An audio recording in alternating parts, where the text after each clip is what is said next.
और शुरू हो रहा है संधि। ठीक है, संधि बहुत इंपॉर्टेंट चैप्टर है, हर एग्जाम में आता है, कंपटीशन के सारे एग्जाम्स में आता है, आपको बहुत ध्यान से पढ़ना है। ठीक है, तो सबसे पहले हम पढ़ेंगे कि जो संधि शब्द है इसका शाब्दिक अर्थ क्या होता है। संधि का जो शाब्दिक अर्थ होता है उसको बोलते हैं मेल।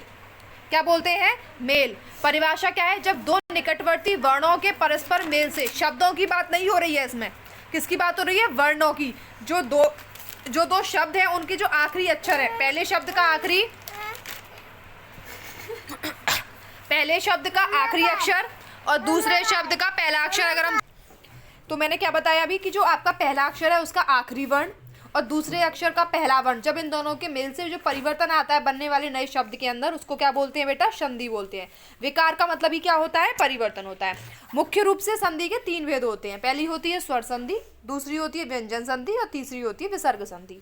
जो आपकी स्वर संधि होती है इसमें क्या होता है? दो स्वरों के मेल से जो विकार होता है, यानी कि पहले अक्षर में लगा हुआ आखिरी वर्ण वो स्वर होना चाहिए और दूसरे अक्षर में लगा हुआ पहला वर्ण वो स्वर होना चाहिए। तो जब दो स्वरों के मेल से परिवर्तन आता है, विकार आता है, परिवर्तन आने से जो नया शब्द बनता है उसको क्या बोलते हैं बेटा? स्वर संधि बोलते हैं। ठीक है, तो स्वर संधि अपने आप में 5 भेद होते हैं स्वर संधि के। पहली होती है आपकी दीर्घ संधि, उसके बाद में गुण संधि, उसके बाद में वृद्धि संधि, फिर यड़ संधि और अंत में अयादि संधि। तो जो आपकी दीर्घ संधि है, दीर्घ संधि को आप कैसे पहचानेंगे? दीर्घ संधि को आपको पहचानने का सबसे इजी तरीका होता है, अगर आप जहां से शब्द को तोड़ रहे हो, ठीक है, जहां से आप शब्द को तोड़ रहे हो, तोड़ते समय अगर आपको बड़ी ई, बड़ा ऊ और बड़ा ई अगर आपको दिखाई देता है तो आपको ये कौन सी संधि हो जाएगी? दीर्घ संधि हो जाएगी। ये मैं आपको अपने लेवल से बता रही हूँ, आपकी किताब में कहीं लिखा हुआ नहीं है। ठीक है ना, आपकी किताब में क्या लिखा हुआ है? जब अ ई ऊ के पश्चात क्रमशः ह्रस्व या दीर्घ अ ई ऊ स्वर आए तो दोनों मिलकर दीर्घ आ ई ऊ बनाते हैं। आप इसको छोड़ो, आप क्या याद रखो? स्वार्थी को आप तोड़ोगे तो बड़े आ से तोड़ोगे, जब बड़ा आ बीच में लगा है वहां से अलग करोगे तो स्व अलग हो जाएगा, अर्थ ही अलग हो जाएगा। ठीक है, तो अब जहां से इसको तोड़ रहे हो, अगर वहां पे बड़ा आ, बड़ी ई और बड़ा ऊ अगर आपको दिखाई देता है तो वो कौन सी संधि होगी? वो आपकी होगी दीर्घ संधि। कैसे? बड़ा आ, बड़ी ई और बड़ा ऊ अगर आप वहां से तोड़ रहे हो तो वो आपकी दीर्घ संधि होगी। अब एग्जाम्पल आप ध्यान से याद करो। पहला एग्जाम्पल है स्वार्थी, स्वर प्लस आर्थी, देव प्लस अर्चन, देवार्चन, दैत्य प्लस अरि, दैत्यारी, राम प्लस अवतार, राम अवतार, देहांत का देह प्लस अंत, वेदांत, शरणार्थी, सत्यार्थी, सूर्यस्त, अधिकाधिक, पराधीन, परमाणु, सब क्या है? आपकी दीर्घ संधि। गुण संधि बेटा कब आती है? जब आप किसी भी शब्द को तोड़ रहे हो, तोड़ते समय आपको छोटी ए या छोटी ओ के शब्द से तोड़ रहे हो तो आपकी वहां पर कौन सी संधि हो जाएगी? वहां पर आपकी हो जाएगी गुण संधि। ठीक है ना, तोड़ते समय क्या होगा आपका? या तो आपकी छोटी ए से टूट रहा होगा शब्द या फिर बड़ छोटी ओ से टूट रहा होगा। अगर छोटी ए और छोटी ओ से टूट रहा है तो वो आपकी गुण संधि है। छोटी ए कब बनती है? जब आपके एक अक्षर के पीछे आ हो और दूसरे अक्षर का पहला अक्षर आपका ई होगा, तब आपकी बनेगा ए।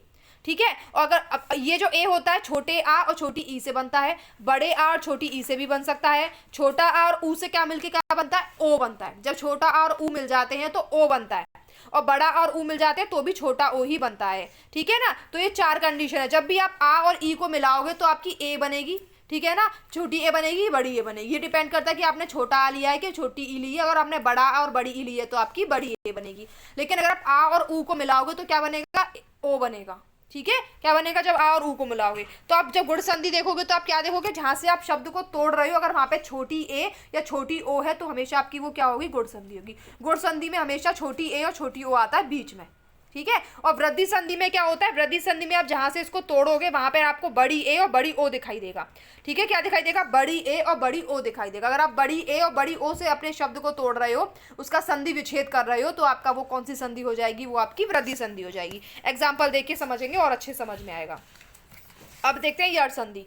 ठीक है, यड़ संधि में आपको पहचान करने के लिए क्या है? अगर आपको किसी भी अक्षर के साथ आधा या मिले या आधा वा मिले या आधा रा मिले तो आपकी वो यड़ संधि होती है। अगर आपको शब्द के साथ क्या मिले? आधा या, आधा वा और आधा रा मिले तो आपकी कौन सी संधि होगी? वो यड़ संधि होगी। और वहीं अगर आप देखोगे तो अगर आपको पूरा या शब्द मिले, उस शब्द के अंदर पूरा बना हुआ वा शब्द मिले, पूरा बना हुआ रा शब्द मिले तो आपकी अयादि संधि होगी। सिंपल।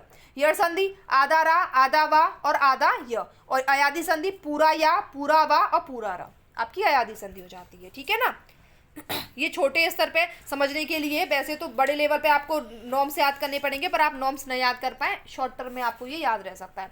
लॉन्ग टर्म के लिए इसमें बहुत सारे रूल्स होते हैं, जैसे कि जब आप आ का मेल ई या ऊ से करते हैं तो आपका क्या बनता है, छोटी ए छोटी ओ बनता है। और अगर आपने वहीं पर आ का मेल छोटी ए या बड़ी ए या छोटी ओ या बड़ी ओ से करा है तो बड़ी ए और बड़ी ओ बनता है, तो वहाँ वृद्धि संधि होती है।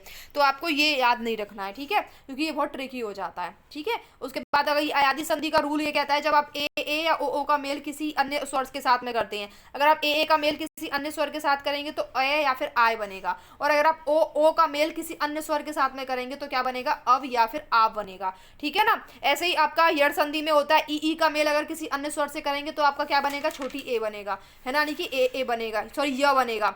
और अगर आप ऊ का मेल किसी अन्य स्वर से करेंगे तो आपका व बनेगा, और ऋषि का करेंगे तो आपका र बनेगा। तो ये बड़े बड़े लेवल पर होते हैं, आपको पहचानने के लिए सिंपली याद रखना है जो भी बताया, ठीक है। व्यंजन संधि में देखेंगे तो पहले हम कोशिश करते हैं कि हम इनके एग्जाम्पल्स को देखें, है ना, फिर उसके बाद हम व्यंजन संधि की तरफ आगे बढ़ेंगे। पहले हम इसके एग्जाम्पल्स को ढूंढते हैं, स्वर संधि के एग्जाम्पल्स।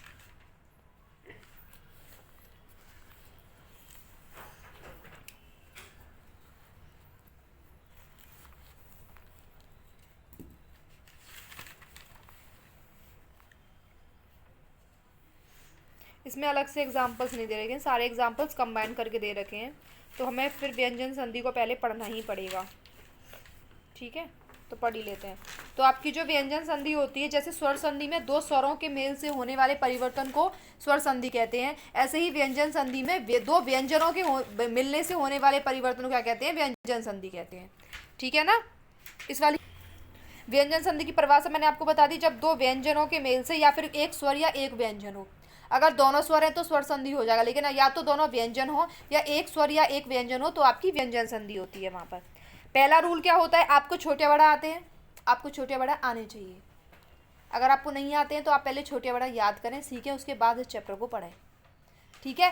का वर्ग का मतलब क्या होता है, का वर्ग का मतलब क्या होता है, का वर्ग का मतलब होता है का के वर्ग के अंदर आने वाले 5 शब्द कौन कौन से होते हैं, वो का कबूतर, खा खरगोश, गा गमला, गा घड़ी, अड़ा खाली, ठीक है। तो ये आपके क वर्ग के हैं, ठीक है। लेकिन अगर आप देखो कि पहला वर्ग या दूसरा वर्ग या तीसरा वर्ग, तो वो आपको बिल्कुल अपोजिट दिखाई देगा।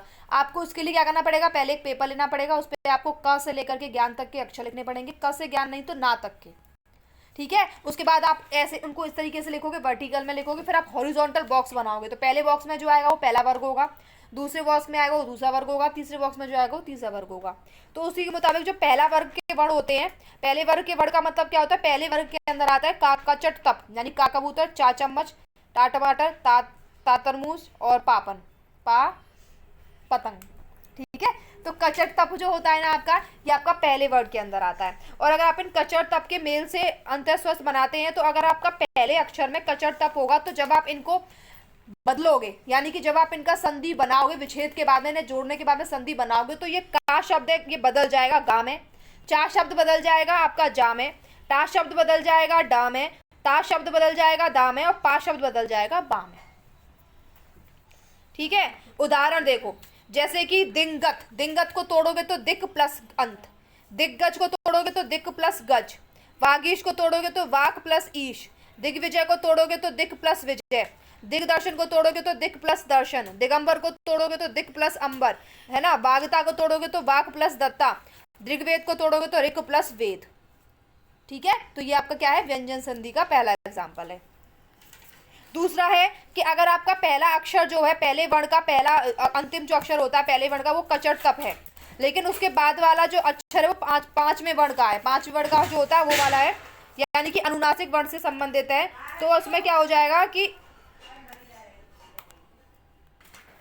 तो ऐसा होने पर कचर तप का मेल अगर किसी पांचवें वर्ण के साथ में होता है, तो उसके अंदर जो अंत में हम बनाते हैं संधि को ऐड करके, विच्छेद को जोड़ करके, तो उस शब्द अनुनासिक ध्वनियों में बदल जाता है वो, ठीक है। तीसरा नियम कहता है छह संबंधी नियम। छह संबंधी नियम का मतलब क्या है कि ह्रस्व स्वर और दीर्घ स्वर का मेल होगा इसके अंदर। ह्रस्व स्वर बेटा कौन से होते हैं, छोटा आ, छोटी ई, छोटा ऊ और री से ऋषि आपके ह्रस्व स्वर होते हैं। दीर्घ स्वर आपके क्या होते हैं, इन चारों को छोड़ के बाकी के सारे बड़ा आ, बड़ी ई, बड़ा ऊ, छोटी ए, बड़ी ए, छोटी ओ, बड़ी ओ, सब आपके कौन से होते हैं, दीर्घ स्वर होते हैं। और ह्रस्व स्वर में केवल छोटा आ, छोटी ई और छोटा ऊ आता है। ठीक है। तो अगर आपका हस्र स्वर है या फिर आपका दीर्घ स्वर है ना, और अगर आप इसका मेल 6 से कर रहे हैं तो आपको क्या है, च जोड़ना पड़ेगा।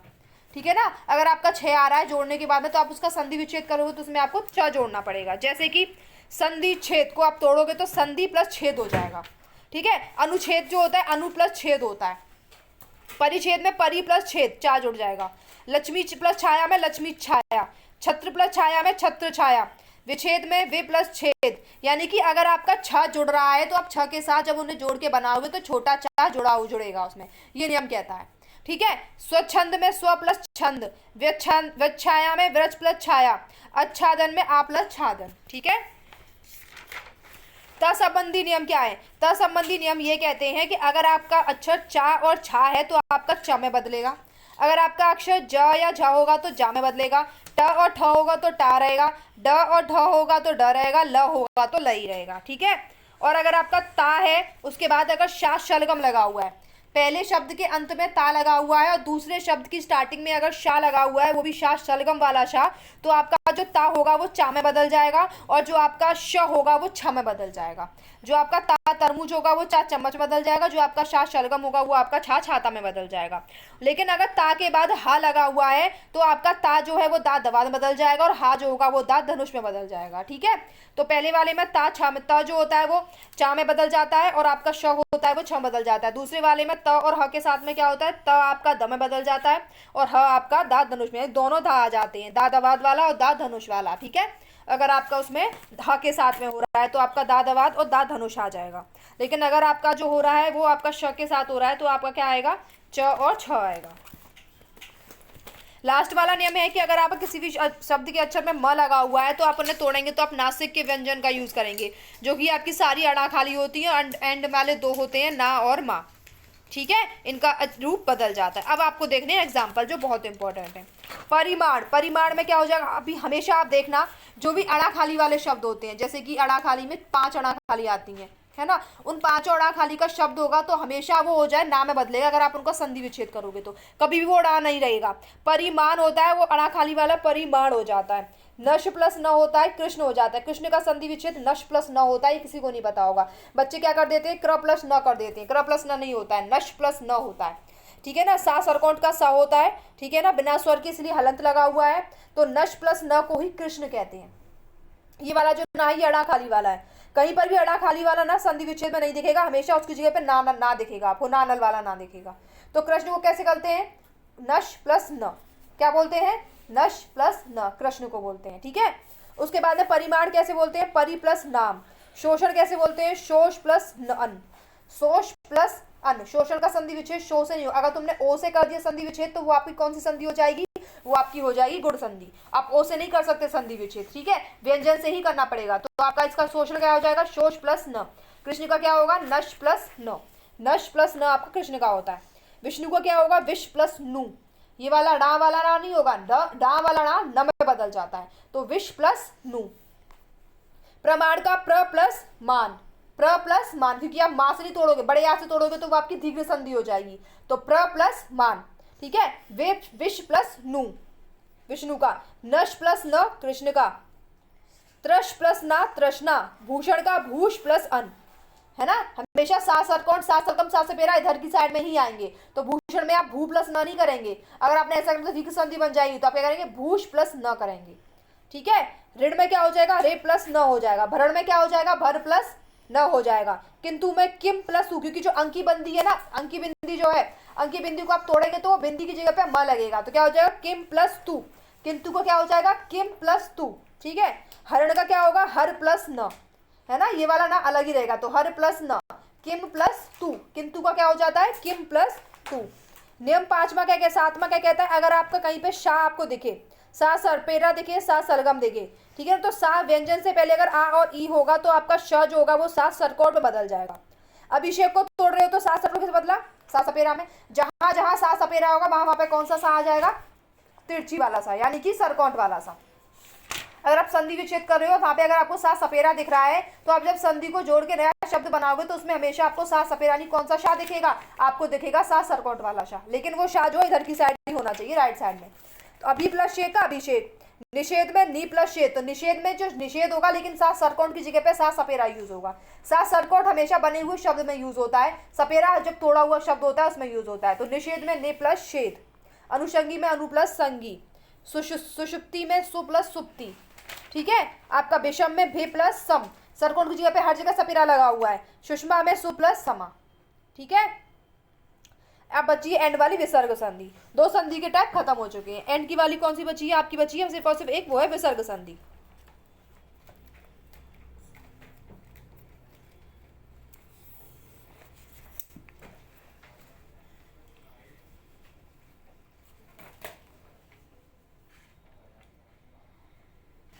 अभी आज हमने व्यंजन संहिता पढ़ा क्योंकि बहुत ज़्यादा डिफिकल्ट है, एक साथ सारे पढ़ा देंगे नियम तो आप सब भूल जाओगे, तो इसीलिए हम क्या करेंगे, आज हम व्यंजन संधि तक छोड़ेंगे। हाँ, कल हम विसर्ग संधि और उसके बाद में क्वेश्चंस खत्म करेंगे। यानी कल का हमारा मोटिव क्या होगा? विसर्ग संधि खत्म करना, एक बार सारे के सारे नॉर्म्स को रिवाइज करना और उसके बाद में सारे के सारे क्वेश्चंस को प्रैक्टिस करके खत्म करना। चाहे 1 घंटा लगे, अच्छे से कंसंट्रेशन के साथ हमें खत्म करना है, ठीक है।